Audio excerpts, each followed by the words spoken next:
Bienvenue dans cette vidéo dans laquelle je vous propose de découvrir ensemble comment ajouter des tutoriels sur Needle. Donc pour ça, rendez-vous dans Bibliothèque dans l'onglet Tutoriels. Donc le fait d'ajouter des tutoriels, ça va vous permettre de retrouver au même endroit tout ce que vous avez trouvé au fil de vos recherches. Vous allez pouvoir ajouter des vidéos qui viennent de YouTube, de TikTok, Instagram, mais aussi des liens vers des blogs ou des mémoriels, etc.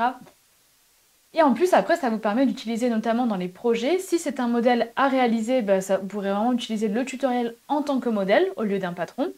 Ou bien vous pouvez lier des tutoriels en plus dans les projets pour, par exemple, les points techniques en plus.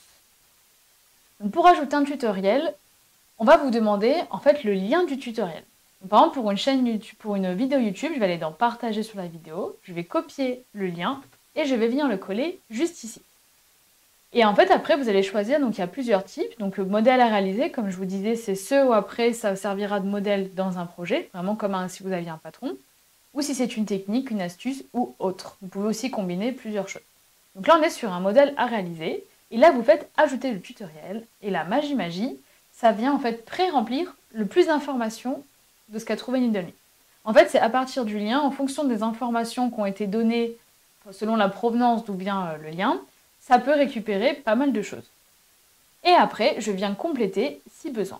Donc là, par exemple, je trouve que le titre est un peu trop grand, moi, pour m'y retrouver dans mes tutos. Donc je vais garder que coudre papa, donc je vais garder l'étui à lunettes zippées. Voilà, je vais le garder comme ça.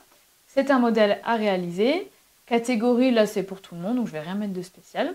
Vous pouvez aussi changer l'auteur si jamais ça vous plaît pas. Par exemple, si vous prenez une vidéo d'Instagram, il est possible que l'auteur soit Instagram, mais vous allez peut-être avoir envie plutôt de mettre le nom du compte du créateur ou de la créatrice de ce contenu. Donc là, ça me va, Le Monde de Melou, donc c'est une chaîne YouTube. Il y a le lien du tutoriel qui est déjà pré-rempli.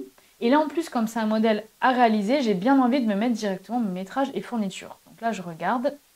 La personne l'avait mis en description de la vidéo. Je viens l'écrire ici. Et après, je peux venir le mettre en forme. Voilà, je ne vais pas en entier, c'est juste pour l'exemple. Mais vous voyez, je viens mettre comme ceci. Je peux ajouter des notes pour toute information supplémentaire ou s'il y a des petites choses, vous pouvez mettre les instructions du tutoriel directement ici. Tout ce qui vous est utile, j'enregistre et comme ça j'ai tout ce qu'il me faut. Vous pouvez aussi changer la miniature, enfin la vignette du tutoriel si au final ça ne vous plaît pas. Pour YouTube par exemple, ça récupère ce format-là, mais je pourrais zoomer, avoir vraiment que le modèle pour l'avoir dans mes modèles. Voilà pour le premier tutoriel, donc ça c'était à partir d'une vidéo YouTube. Et après, vous pouvez aussi mettre un lien, donc je vous disais, vers un blog. Alors on va faire l'exemple avec Direndo qui fait des tutoriels sur leur blog pour les ajustements. Donc cette fois-ci, on est sur de la technique. J'ajoute le tutoriel. Et là, dans ce cas, vous voyez, selon, comme je vous disais, si sur le blog, ils ont fourni une photo, voilà, c'est des petites choses techniques, je ne vais pas rentrer dans le détail, mais là j'ai une photo, il peut arriver qu'il n'y en ait pas, donc auquel cas, à vous de vous faire une petite miniature. Là, ça me dit que l'auteur est Sylvie, parce que c'est Sylvie, du coup, de Direndo.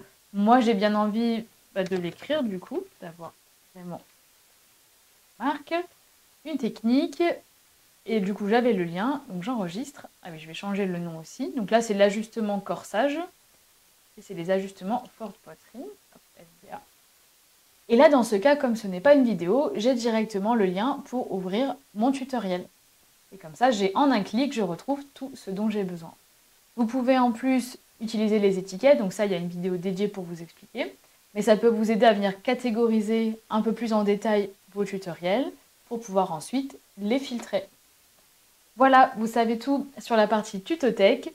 C'est vraiment un truc en plus très chouette de faire ça au fur et à mesure. En fait, vous allez prendre le réflexe, dire ah ça c'est vraiment cool, j'ai pas envie de l'oublier, hop, je le mets dans Needle.me et à force de les pouvoir vous constituer une jolie banque de tous vos tutos.